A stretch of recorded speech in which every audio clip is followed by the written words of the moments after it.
সমূহ বন্ধুসকলে আমি শুভেচ্ছা জনাইছোঁ। বৃহত্তৰ জালুকনীবাৰী অঞ্চলৰ ৰাইজৰ উদ্যোগত তিতাবৰবাসীৰ সহযোগত আমাৰ সদৌ অসম ভিত্তিত যি ভাওনা সমাৰোহ তথা প্ৰতিযোগিতা আয়োজন কৰা হৈছিলে।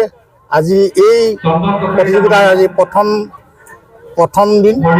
এই প্ৰথম দিনত আমি এভাগী খুব সুন্দৰ ভাতৃবধূ নামে নাটক ইয়াত মঞ্চস্থ কৰা হৈছিলে।